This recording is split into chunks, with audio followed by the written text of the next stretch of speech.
France versus Spain, a massive matchup, and it was a history-making night for a certain winger, and for a certain me, yet another reason to believe in Spain as the strongest team in this tournament. Look at who they have beaten so far. I'm Adrian, welcome back to Euro Daily, and let's talk. The unthinkable happened. More like the inevitable, I guess, in some ways, as France finally scored a goal from open play. But before we get there, let's consider the lineups a little bit, as Kolo Muani started for the second match running, but Griezmann was dropped for Dembele, which makes a lot of sense. Like I said previously, he was so dangerous when he came onto the pitch against Portugal. Dembele, that is, deserved to be out there. And in the midfield, Rabiot took his place back from Camavinga. It was only a loan, I guess. For Spain, they had two big holes to fill, and they did so with 38-year-old Jesus Navas coming in at right back. Scary. And Nacho taking Lenormand's place on that same side of defense. Spain looked dangerous early and nearly scored through a lovely floated ball to the back post from Yamal, but Fabian Ruiz's header was off target. Very good opportunity. Would they live to regret it? You can see the score. You know whether they did or not. Early doors, and Mbappé looked like he was foaming at the mouth at the prospect of playing up against Jesus Navas rather than his future teammate, Dani Carvajal. Navas, by the way, became the oldest outfield player to play in a European Championship or World Cup semi-final. Kolo Muani showed moments of danger, and his face was also shown the turf, as Nacho accidentally on purpose shoved it into the ground as he stumbled over him. But eventually, a switch of play from Dembele to Mbappé saw Mbappé tiptoe along the edge of the box before playing a tempting ball floated to the back post, and Kolo Muani was able to knot it in all alone. Now that was his first goal since February 10th. He finally got it after being robbed against Belgium. Not robbed. He just hit a shitty strike. Speaking of people who have been wanting goals for a while, not since February, but in this tournament, Yamine Lamal. His play has been deserving of a goal in this tournament, and he was yet to have it. Well, good things come to those who wait. Incredible things happen to incredible talents who wait, I guess. And the way he shimmied away from Rabiot to make space on his left before unleashing a perfect curling strike that bounced off of the post and in. Oh, mamma mia. That was a mamma mia moment. So the kid who turned 17 the day before the final becomes the youngest ever scorer in Euros history at 16 years, 11 months, and 27 days old. Guys, did you hear that Yamal is young? Also, it was incredible that he did that up against Rabiot of all people. Rabiot was trying to play mind games with the kid in yesterday's press conference, saying things like they're going to make Yamal extremely uncomfortable out there, and that he needs to do more than he's done until now in this tournament. Well, there you have it. Then, following Rabiot's comments, Yamal posted this on Instagram. Pretty cringe, but he is only 16 after all. He could be way more cringe than that. Anyway, he certainly spoke with his actions. Now, prior to Spain scoring, I found myself thinking about France, about the Darth. This is Darth Didier, now that they have a goal. Surely he's going to get them to sit back a bit and play safe once again. Not sure if it was completely the case here, but Spain really began dominating play after conceding. Probably a mix of Spain stepping up and France perhaps sitting back a bit more. Two things can be true at the same time. And just 4 minutes after Yamal's goal, they got another one. A cross into the box was headed away from Saliba, but Olmo was there to control it, and with a nasty touch, he got it away from Tchouaméni and smashed it low toward goal, off of Koundé and in. They gave it as an own goal at first, then reverted it back to Olmo as he deserves. Man has scored in 3 consecutive knockout matches in this tournament now. He's been unbelievable for them.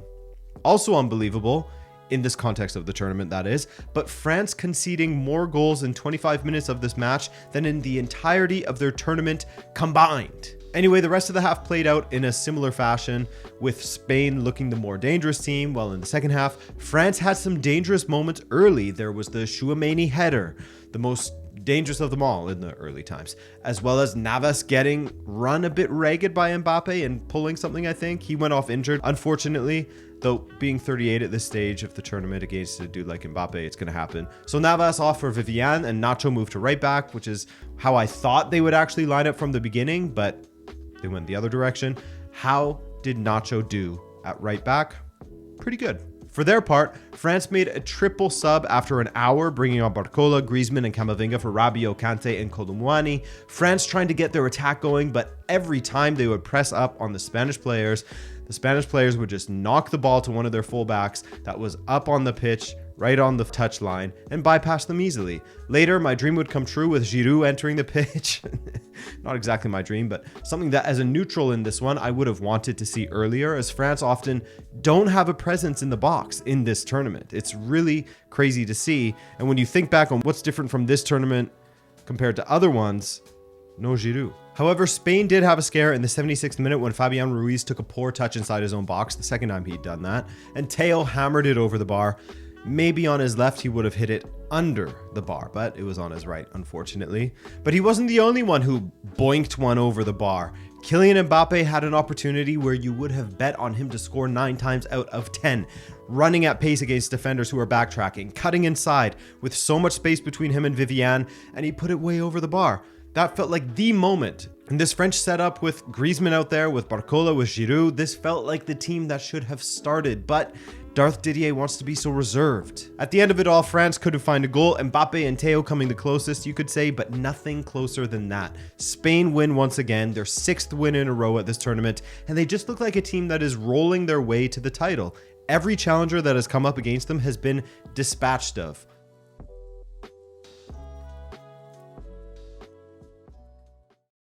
But even then, they constantly showed that they can conjure magic at any moment because every single player in this team, no matter the position, is so unbelievably technically gifted. I mean, just look to what Fabian Ruiz was doing to keep possession and cycle it around during stoppage time of the second half. Everyone can do it on that team, from defense to the attack, keep the ball, resist the press from opponents, and drive their opponents crazy.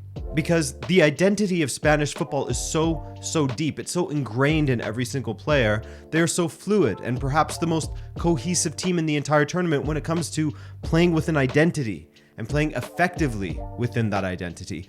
Top quality players who are happy controlling matches or killing you on the counter with the stars that they also have in Williams and Yamal. Their success in this tournament makes sense, and they are thoroughly deserving of being in the final on Sunday.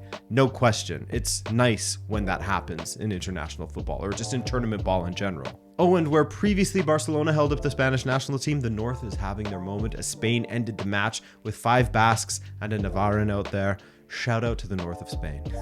Anyway, as for France, like I said before, I think that Darth Didier never figuring out their attack and seemingly being happy with simply not conceding goals and seeing what they can get is the big problem with their tournament. Not conceding can only get you so far. Eventually, you have to start being a threat in the attack. And France were a perfect example of that. It was plain to see that they had no presence in the box, no presence through the middle at all. When Thuram was on, he favored one side, Mbappé the other, and nobody through the middle. Same deal with Kolo Muani. Maybe Didier will regret not playing Giroud more in what was his final international tournament, which is a shame.